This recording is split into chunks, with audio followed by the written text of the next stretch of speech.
तो दोस्तों, आज हम लोग उपस्थित हुए हैं चैप्टर नंबर 2 के न्यूमेरिकल को सॉल्व करना है। चैप्टर नंबर 2 क्योंकि खत्म हुआ है, जो हम लोग पढ़ चुके हैं, वैद्युत विभव और संधारित्र से संबंधित सारे टॉपिक क्लियर हो चुके। आज उन पर आधारित कुछ हम MCQ प्रश्न और न्यूमेरिकल लेके आए हैं, जिनको देखिए आज बहुत ही स्पेशल प्रश्न सब कलेक्ट किए गए हैं। इन प्रश्नों को हल करना एक बार आवश्यक है। इन प्रश्नों को अगर हल कर लेते हैं तो निश्चित रूप से आप इस पाठ से रिलेटेड सारे डाउट आपके क्लियर हो जाएंगे। देखिए, ये 6 प्रश्न यहाँ है और भी हम प्रश्नों को हल करेंगे। फिलहाल देखिए, ये पहला प्रश्न है, निम्न में कौन वैद्युत विभव का मात्रक नहीं है? कौन वैद्युत विभव का मात्रक नहीं है? तो पहला वोल्ट, ये तो वैद्युत विभव का मात्रक है। जूल प्रति कूलम, तो जैसा कि फार्मूले में पढ़ चुके हैं, W/Q के बराबर होता है विभव, और इसका मात्रक जूल होता है W का, यानी कार्य है, कार्य का मात्रक जूल, आवेश का मात्रक कूलम, तो जूल बटा कूलम ये विभव का मात्रक है।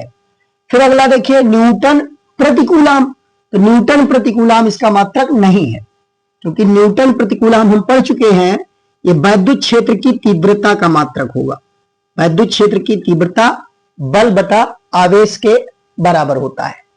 और यहां न्यूटन मीटर प्रति कूलम, तो हम यहीं से देखिए कार्य को बल गुणे विस्थापन के रूप में लिख सकते हैं। बल गुणे विस्थापन ये कार्य होता है, और बल का मात्रक लिखा जाए तो न्यूटन, विस्थापन का मीटर और आवेश का कूलम, तो न्यूटन मीटर प्रति कूलम भी वैद्युत विभव का मात्रक है। तो इस प्रकार इसमें ये तीनों वैद्युत विभव के मात्रक हैं, और सी वाला ऑप्शन जो कि वैद्युत विभव का नहीं, वो वैद्युत क्षेत्र का मात्रक है। अगला प्रश्न देखिए, E = 0 तीव्रता वाले वैद्युत क्षेत्र में विभव का दूरी R के साथ परिवर्तन होगा। E = 0 यानी वैद्युत क्षेत्र की तीव्रता जहां पर 0 है, वहां कह रहा है कि विभव का दूरी के साथ क्या संबंध है, हमें वही संबंध निकालना है। तो जैसा कि पीछे हम पढ़ चुके हैं, गोलीय कोष कोई होता है और उसको आवेश दिया जाता है तो समस्त आवेश उसके पृष्ठ पर होता है। गोलीय कोष में समस्त आवेश उसके पृष्ठ पर मौजूद होता है, और भीतर कोई आवेश नहीं होता, इसलिए वहां भीतर वैद्युत क्षेत्र शून्य होता है। लेकिन वैद्युत विभव सर्वत्र एक समान रहता है। इस गोले के भीतर प्रत्येक बिंदु पर वैद्युत विभव नियत रहता है, फिक्स रहता है।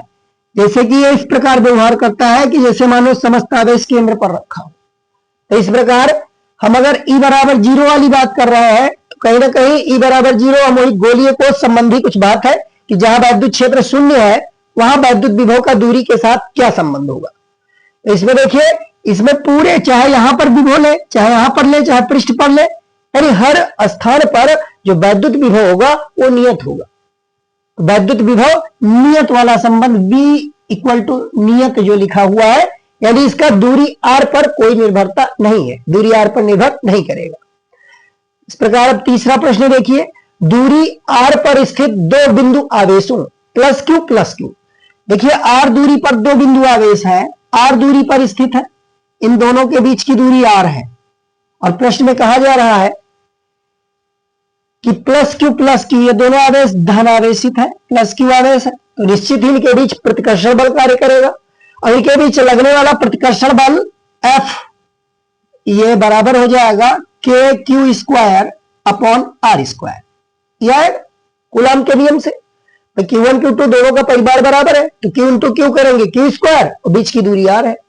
इस प्रकार दूरी R पर स्थित दो बिंदु आवेशों +Q+Q के बीच बल F है। यदि एक आवेश स्थिर हो, वह दूसरा उसके चारों ओर R त्रिज्या के वृत्त में एक चक्कर काटे।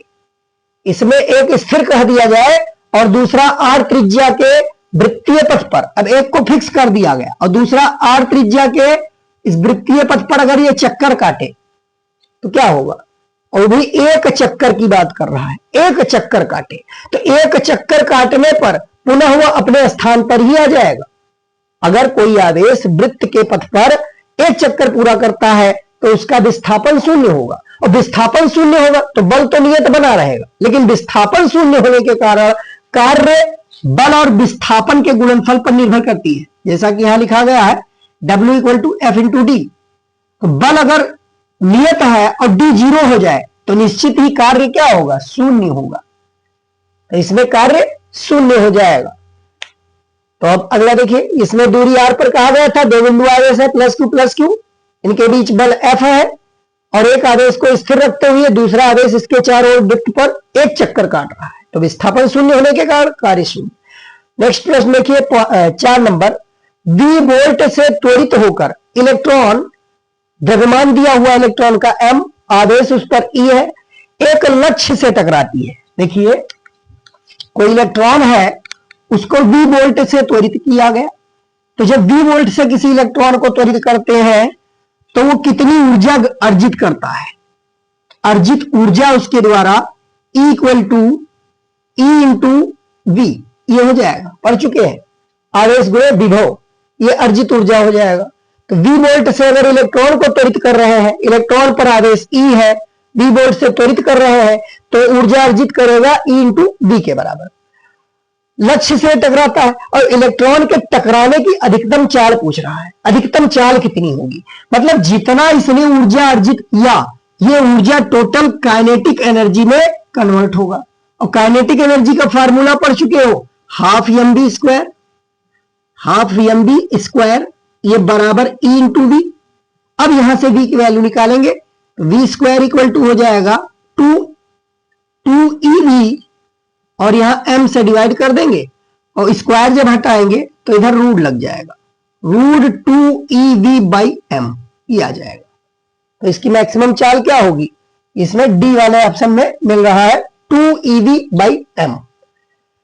पांचवा देखिए, यदि एक धनावेश को निम्न विभव के क्षेत्र से उच्च विभव के क्षेत्र में ले जाया जाता है तो वैद्युत स्थितिज ऊर्जा, देखिए धन आवेश है और धन आवेश अगर स्वतंत्र रूप से रख दिया जाए वैद्युत क्षेत्र में तो यह सदैव उच्च विभव से निम्न विभव की ओर जाएगा, यह उच्च विभव से निम्न विभव की ओर चलने के लिए स्वतंत्र होगा।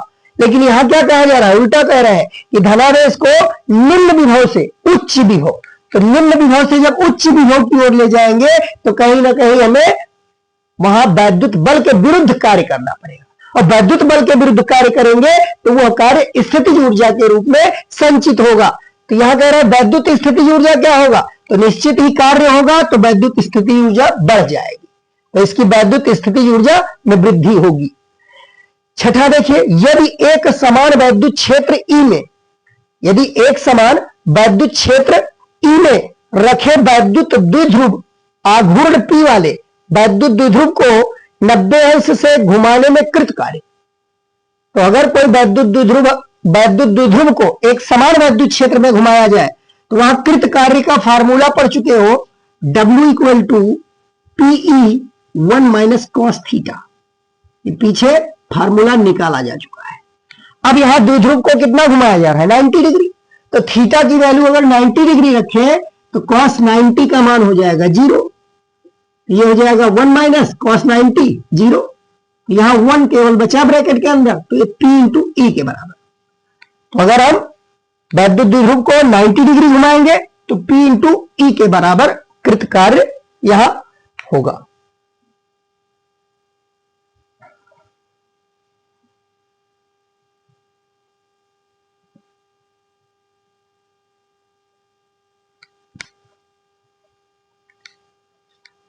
देखिए नेक्स्ट 7 नंबर प्रश्न क्या कहता है, 10 सेंटीमीटर भुजा वाले समबाहु त्रिभुज के प्रत्येक कोने पर 10 माइक्रोकूलाम आवेश वाला कण रखा है, निकाय की स्थितिज ऊर्जा होगी। देखिए ये कोई समबाहु त्रिभुज है, इस समबाहु त्रिभुज के प्रत्येक कोने पर, समबाहु त्रिभुज के प्रत्येक कोने पर कह रहा है कि 10 माइक्रोकूलाम आवेश, यहां भी 10 माइक्रोकूलाम का आवेश है, यहां भी 10 माइक्रोकूलाम का आवेश है और इस कोने पर भी 10 माइक्रोकूलाम आवेश है, और इसकी भुजा 10 सेंटीमीटर दिया हुआ है, 10 सेंटीमीटर। समबाहु त्रिभुज है तो प्रत्येक भुजा बराबर होगी, तो 10 सेंटीमीटर भुजा वाले समबाहु त्रिभुज के प्रत्येक कोने पर 10 माइक्रोकूलाम वाला कण रखा है।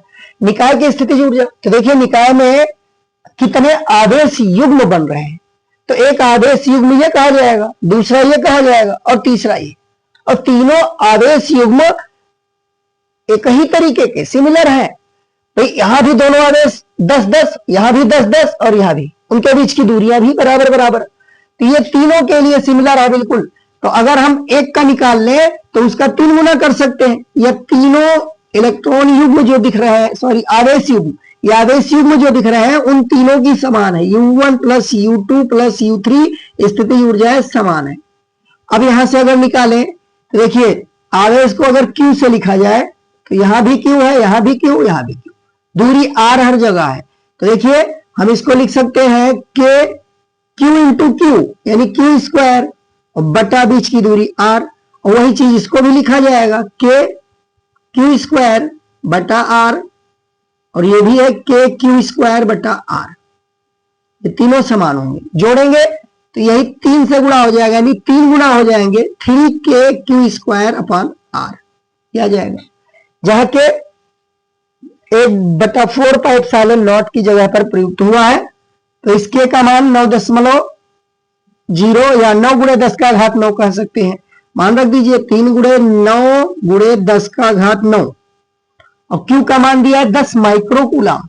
तो माइक्रोकूलाम है, इसको कूलाम में बदलेंगे तो 10 गुणे 10 का घात -6 ये हो जाएगा। और Q का स्क्वायर है तो इस पूरे का स्क्वायर कर दीजिए बटा R जब करेंगे तो ये भी सेंटीमीटर में है, तो 10 गुणे 10 का घात -2, इसको भी हम मीटर में बदल देंगे। अब ये सारे वैल्यू सॉल्व करिए तो 9 और 3 का गुणा यहां तो 27 मिल जाएगा।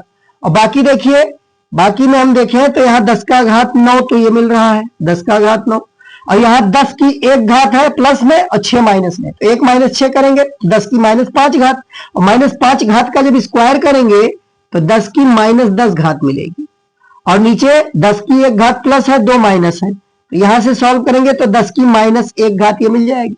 अब 10 का घात -1 को ऊपर ले जाएंगे तो ये 10 का घात +1 और +9 मिलके 10 का घात +10 और -10, ये सब कैंसिल होके 1 हो जाएंगे।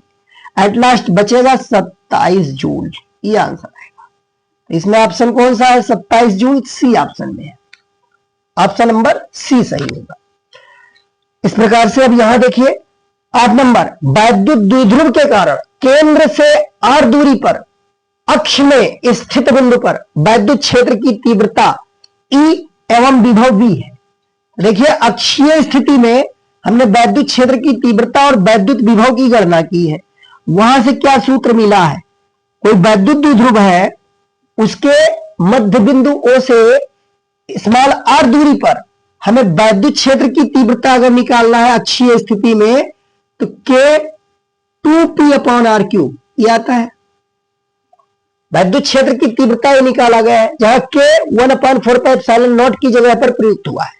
तो वैद्युत द्विध्रुव के कारण केंद्र से r दूरी पर अक्ष में मतलब अक्षीय स्थिति पर हम वैद्युत क्षेत्र की तीव्रता ये निकाल चुके हैं। और वैद्युत विभव अक्षीय स्थिति में तो K P/r² ये निकाला गया है। अब हमें निकालना क्या है? इसमें संबंध बताना है। तो इसमें संबंध कैसे बताएं? तो देखिए यहां से हम क्या कर सकते हैं, इन दोनों को डिवाइड कर दीजिए, E/B कर दीजिए, E/B। तो E/B करेंगे जब तो यह जाएगा K 2P/r³, और इसको जब भाग कराएंगे यहां नीचे तो ये ऊपर पलट जाएगा, r² ऊपर जाएगा और KP नीचे आ जाएगा, KP नीचे आ जाएगा। तो यहां K से K कैंसिल हो जाएगा और P से P कैंसिल हो जाएगा।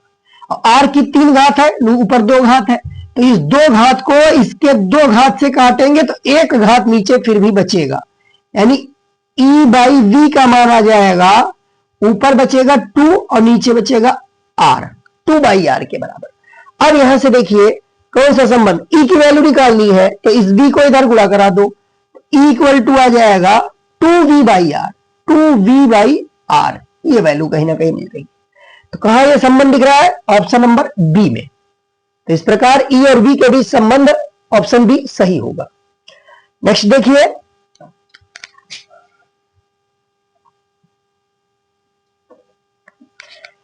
अगले में 5 सेंटीमीटर त्रिज्या वाले धातु के खोखले गोलीय सतह को 5 सेंटीमीटर त्रिज्या वाले धातु के खोखले गोलीय सतह को इस प्रकार आवेशित किया जाता है कि इसके तल पर 10 वोल्ट का विभव हो। देखिए एक 5 सेंटीमीटर त्रिज्या का कोई खोखला गोलीय कोष है, एक खोखला गोलीय कोष है, इसकी त्रिज्या दिया है 5 सेंटीमीटर और इसको इस प्रकार आवेशित किया जाता है कि इसके तल पर, यहां पृष्ठ पर विभव 10 वोल्ट का है, 10 वोल्ट का विभव है। तो कह रहा केंद्र पर कितना होगा। तो देखिए गोलीय कोष वाले केस में भी बताया गया इसके पहले जो क्वेश्चन में था कि जो विभव पृष्ठ पर होगा वही गोले के भीतर प्रत्येक बिंदु पर होगा, जो वैद्युत विभव पृष्ठ पर होगा वही पूरे भीतर नियत होगा, इस पूरे भाग के भीतर वैद्युत विभव नियत होगा। तो नियत वैद्युत विभव होगा मतलब 10 वोल्ट अगर पृष्ठ पर है तो केंद्र पर कितना होगा, तो केंद्र पर भी 10 वोल्ट ही आएगा, केंद्र पर भी 10 वोल्ट आएगा, क्योंकि इस पूरे खोखले गोलीय कोष के भीतर प्रत्येक बिंदु पर वैद्युत विभव नियत रहेगा, फिक्स रहेगा। ये अंतिम पॉइंट देखिए 10 नंबर यहां पर।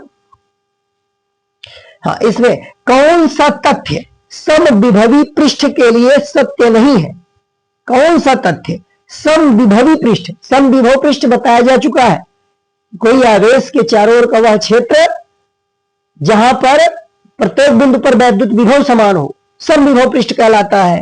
तो देखिए समविभव पृष्ठ की परिभाषा पढ़ चुके हो, प्रत्येक बिंदु पर अगर विभव समान होगा तो दो बिंदुओं के बीच विभवांतर शून्य होगा, दो बिंदुओं के बीच अगर विभवांतर शून्य है तो आवेश को अगर चलाया जाए तो कृत कार्य ये विभवांतर पर निर्भर करता है। अगर विभवांतर शून्य हो जाए तो कोई आवेश को एक बिंदु से दूसरे बिंदु तक ले जाए तो कार्य भी शून्य होगा।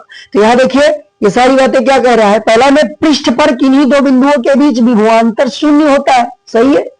हमें क्या तलाशना है, इसमें सत्य नहीं है कौन सा है, कह रहा है कौन सा तथ्य समविभवी पृष्ठ के लिए सत्य नहीं है, यानी असत्य कथन ढूंढना है।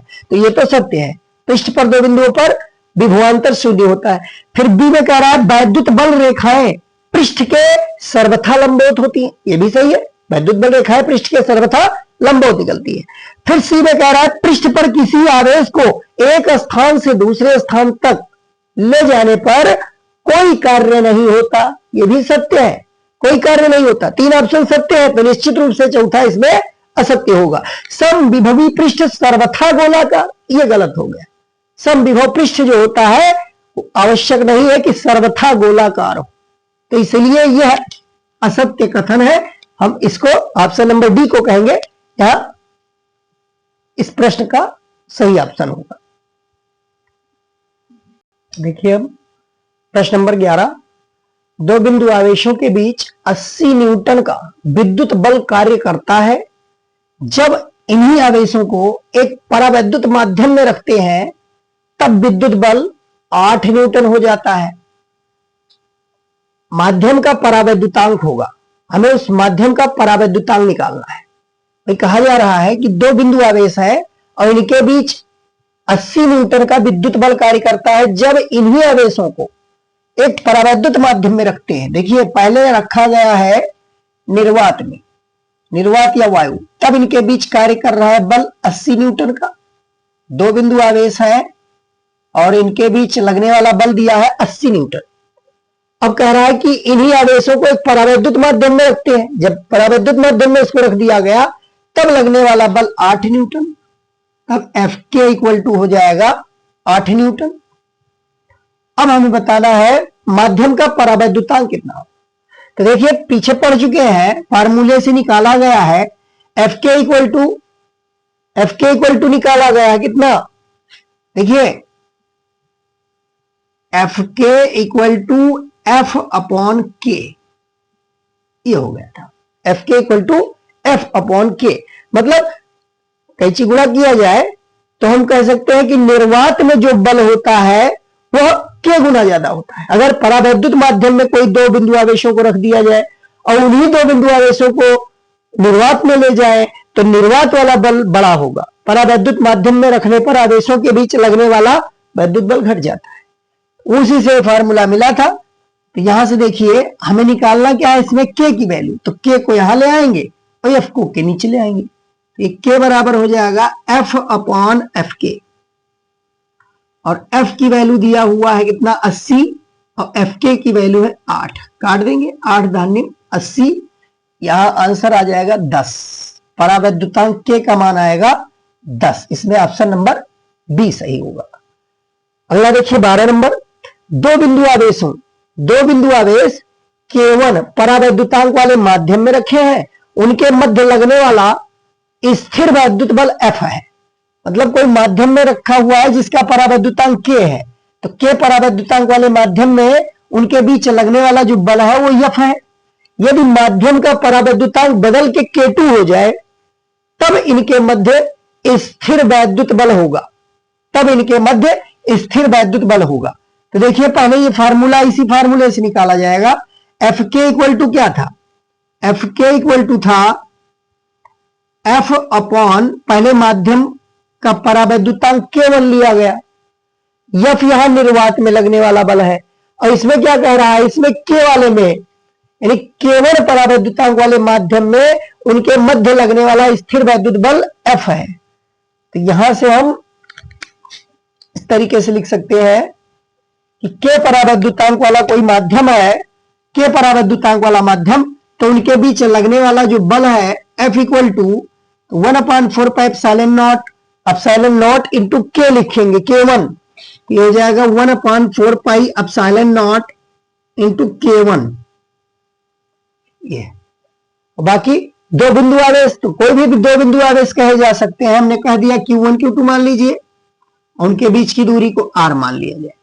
तो ये F दिया हुआ है कि K1 जब परावैद्युतांक माध्यम में रखते हैं तो उसमें लगने वाला बल F है, F से लिखा गया। अब यदि माध्यम का परावैद्युतांक K2 हो जाए तो माध्यम का परावैद्युतांक K2 होने पर हमने बल को F डैश मान लिया, ये हो जाएगा 1/4 पाई एप्सिलॉन नॉट K2, बाकी चीजें वही है Q1 Q2 by R square. यहां दूरी का कोई चर्चा नहीं किया गया, तो उतनी ही दूरी ली जाएगी। माध्यम का परावैद्युतांक बदल कर K2 हो जाए तब इनके मध्य स्थिर वैद्युत बल, यहीं से निकाल लीजिए, इसको डिवाइड कर दीजिए, F2 बाई F निकाल, F डैश बाई F निकाल लीजिए। F डैश बाई F करेंगे तो ये पूरा जाएगा ऊपर। यहां देखिए Q1 Q2 upon 4 pi epsilon not K2, ये मिल जाएगा, इंटू R स्क्वायर भी नीचे रहेगा, और इसको पलट के ऊपर करेंगे इंटू ये पूरा हर वाली वैल्यू ऊपर जाएगी 4 पाई epsilon not K1 into R square, और नीचे आ जाएगा Q1 Q2। यहां से देखिए क्या क्या कैंसिल होगा, 4 पाई एप्सिलॉन नॉट से 4 पाई एप्सिलॉन नॉट कट जाएगा, R स्क्वायर से ये R स्क्वायर भी कट रहा है, Q1 Q2 से ये Q1 Q2 कट रहा है। एट लास्ट हमको मिल क्या रहा है, F डैश बटा F इक्वल टू, ऊपर बचा है K1, ऊपर है K1 और नीचे है K2, ये बचा है। यहां केवल K1 बच रहा है और नीचे K2 बच रहा है, तो K1 और K2 का अनुपात F डैश और F के अनुपात के बराबर। हमें निकालना क्या है, हमें निकालना है F डैश की वैल्यू, यानी K2 परावैद्युतांक वाले माध्यम में जब रखते हैं तब बल कितना लगता है। तो इसको इधर क्रॉस मल्टीप्लीकेशन करेंगे तो निश्चित रूप से यहाँ F dash equal to K1 by K2 into F, K1 by K2 into F, ये सी ऑप्शन में आ रहा है, ऑप्शन नंबर सी इसका सही होगा। अब देखिए वैद्युत ध्रुवण का विमीय सूत्र, ध्रुवण क्या होता है भाई, ध्रुवण वहां देखा गया घटना ध्रुवण की, कोई परावैद्युत पदार्थ का ध्रुवण होता है, जब उसको वैद्युत क्षेत्र में रखा जाता है तो उसका जो किनारा होता है, उसके सिरे जो होते हैं वो आवेशित हो जाते हैं, तो उस घटना को वैद्युत ध्रुवण कहा गया।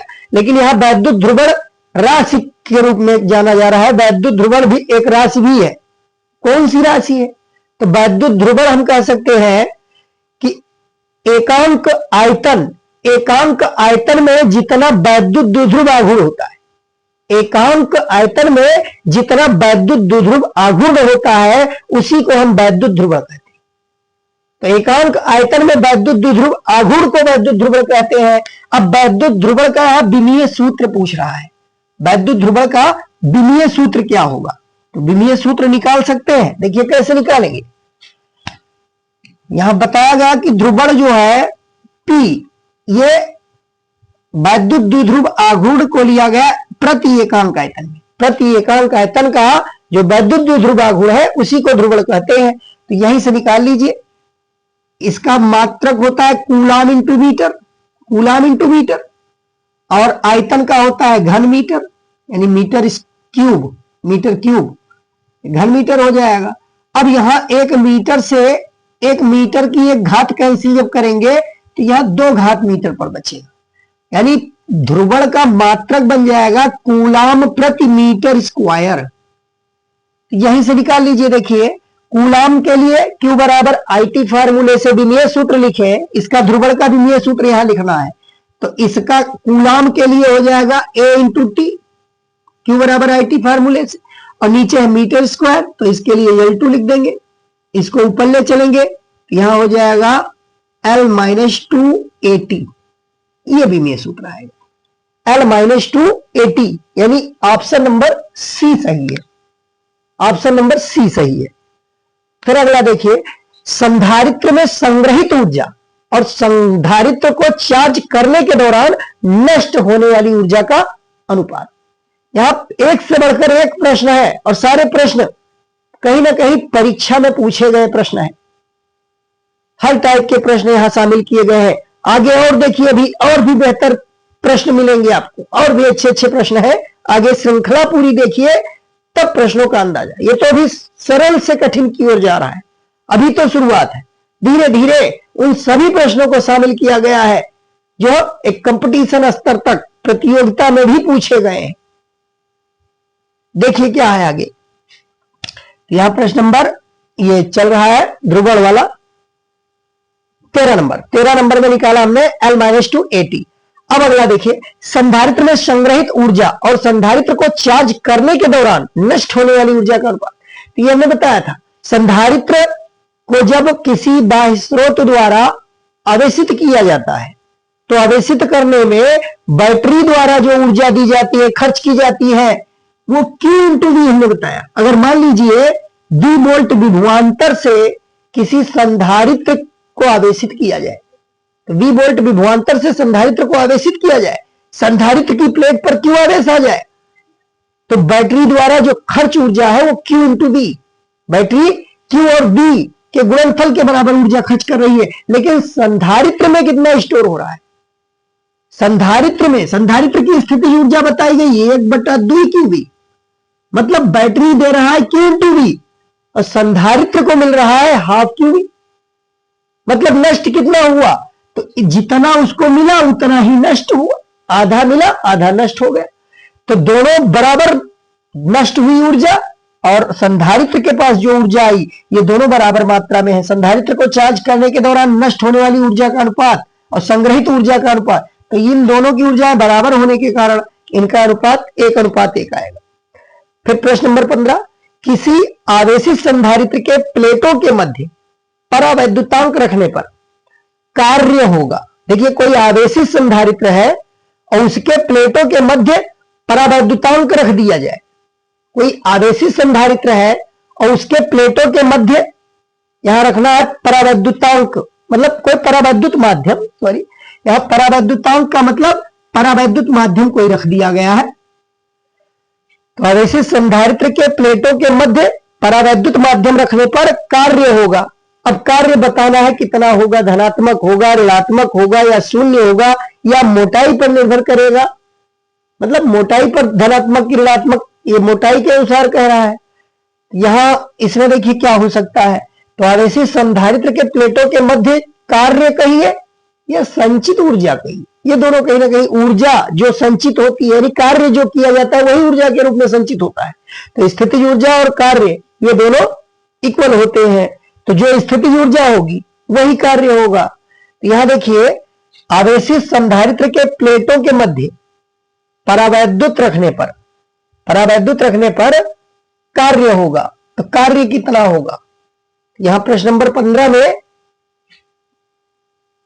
कार्य के लिए क्या, परावैद्युत जब रख दिया जाता है तो क्या हो जाता है, स्थितिज ऊर्जा, परावैद्युत रखने पर स्थितिज ऊर्जा पर क्या प्रभाव पड़ता है, तो परावैद्युत रख देने से धारिता में K गुना वृद्धि होती है, धारिता में K गुना वृद्धि होती है, तो इसलिए परावैद्युत रख देने पर K गुना हम कह सकते हैं उसकी स्थितिज ऊर्जा हो जाएगी।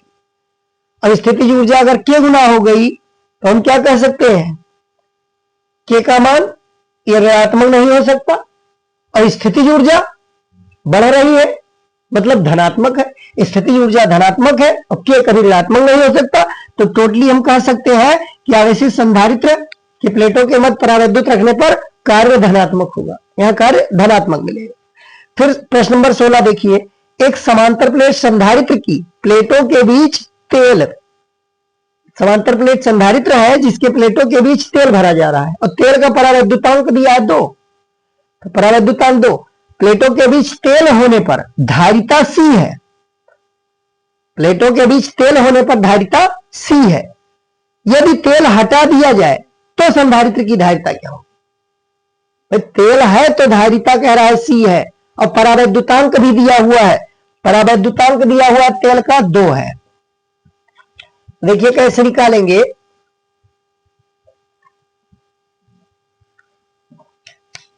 यहां पर कह रहा है कि जब परावैद्युत पदार्थ रखा यानी तेल भरा होता है तो उस समय की जो धारिता है वो C है, परावैद्युत माध्यम वाली धारिता C है और परावैद्युतांक K का मान दिया हुआ है 2। तेल जब भरा होता है तेल का परावैद्युतांक 2 है। अब पूछ क्या रहा है, तेल को हटा दिया जाए, मतलब बीच में निर्वात अथवा वायु बना दिया जाए, वायु संधारित्र बना दिया जाए। तेल हटा देंगे तो वायु संधारित्र बन सकता है, तो उसकी धारिता पूछ रहा है कि तेल हटा देने के बाद संधारित्र की धारिता कितनी होगी।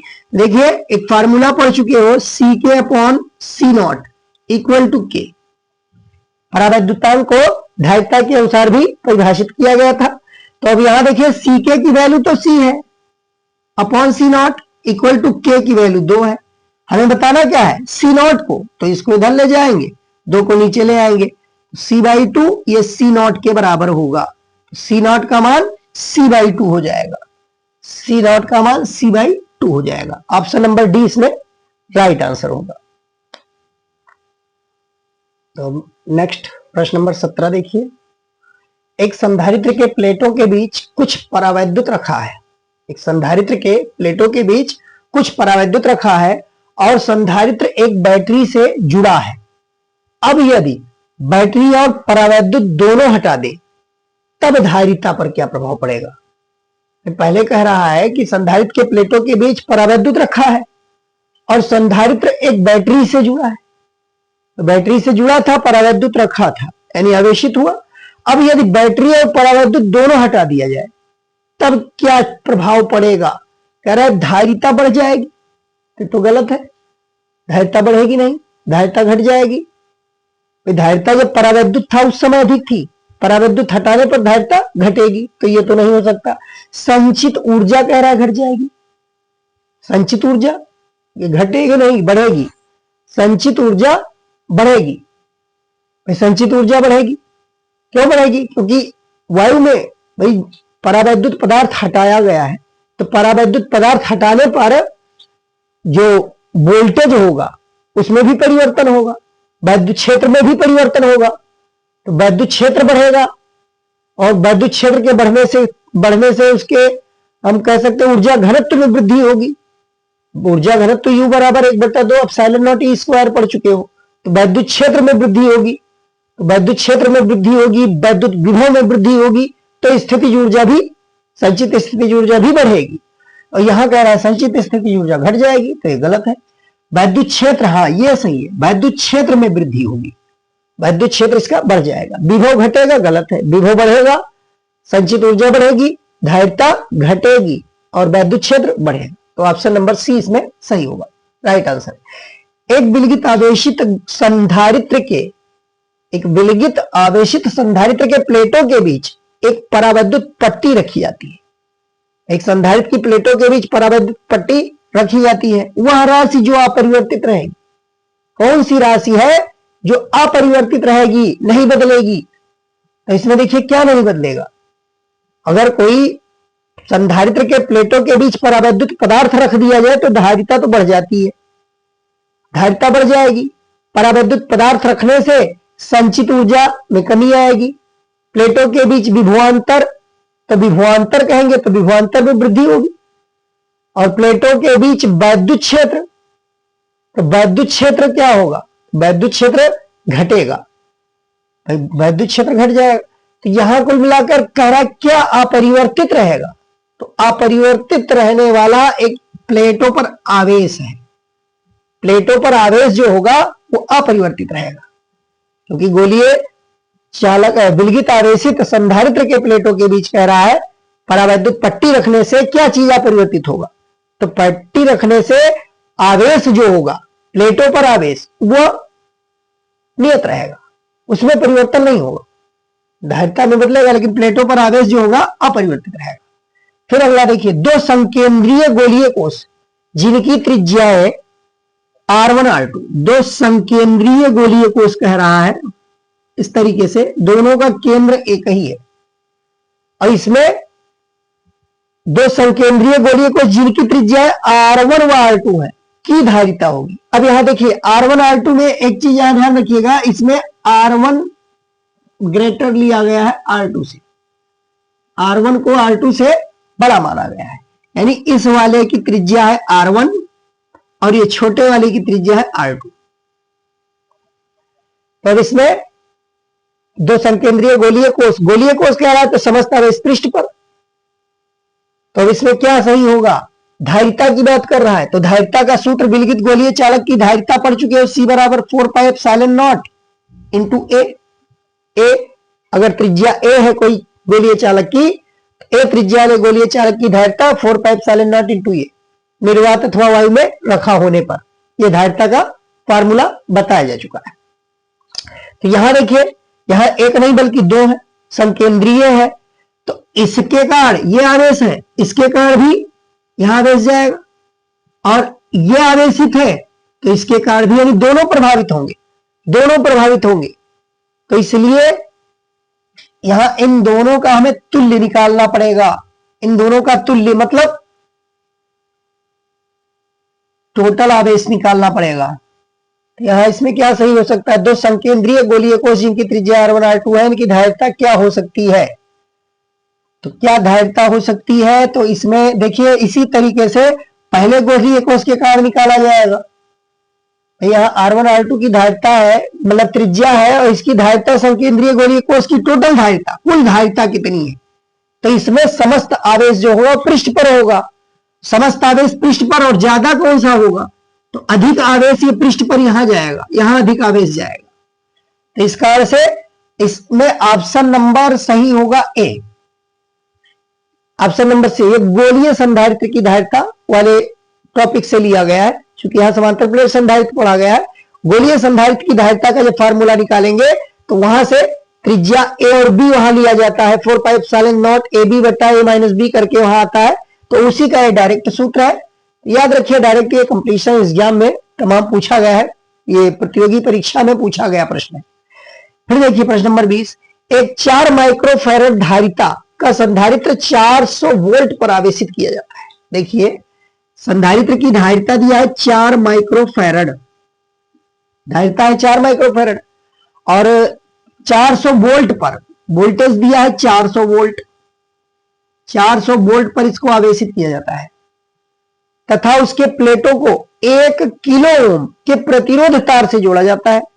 तब प्रतिरोध तार में उत्पन्न ऊष्मा का मान, प्रतिरोध तार में उत्पन्न ऊष्मा का मान कितना होगा, तो देखिए उच्च प्रतिरोध से जब जोड़ेंगे संधारित्र के दोनों प्लेटों को तो जितनी ऊर्जा संचित होगी वो सारी ऊर्जा ऊष्मा के रूप में उत्पन्न होगी। तो सारी ऊर्जा ऊष्मा के रूप में यानी हाफ CV² निकाल लीजिए, 1/2 CV², यही ऊष्मा के रूप में हमको प्राप्त होगी। यहां से देखिए माइक्रोफैरड में दिया हुआ है, इसको पहले बदल लेंगे फैरड में, तो 4 × 10⁻⁻6 से मल्टीप्लाई कर दीजिए, फैरड में आ जाएगा। और इसको 400 को हम 4 × 10⁻2 लिख सकते हैं, ये वोल्ट हो गया, 4 × 10⁻2 वोल्ट।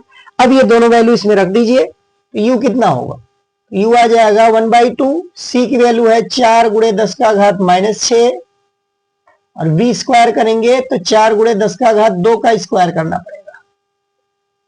अब यहाँ 2 से 4 काटेंगे, 2 दूनी 4, यहाँ आ जाएगा 2 और यहाँ 4 चौका 16, तो 16 दूना हम यहाँ 32 लिख सकते हैं, 32 हो जाएगा।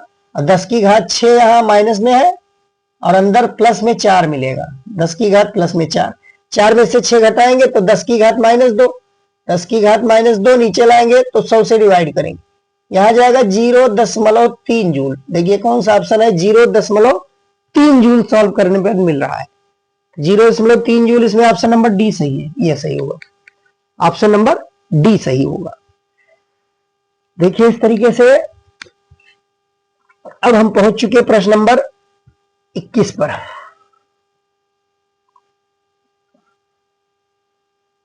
हम ऊपर बिटाया दे रहे हैं, ये प्रश्न हो चुका है, बढ़िया प्रश्न है सब। हाँ, स्पेस थोड़ा सा हो जाए, इससे सॉल्व करने में आसानी रहे।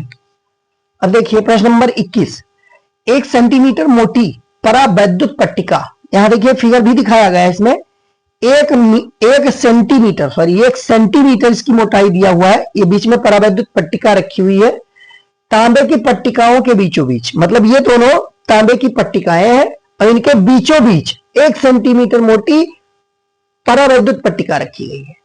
यदि बिना पट्टिका के धारिता C1, बिना पट्टिका के मतलब जब निर्वात या वायु वाला कंडीशन है C0 एप्सिलॉन नॉट बटा डी जब होता है, उस समय यह कह रहा है C1, C0 को C1 कह रहा है कि यदि बिना पट्टिका के धारिता C1, तो इसको मान रहा है C1 निर्वात अथवा वायु वाले केस के लिए।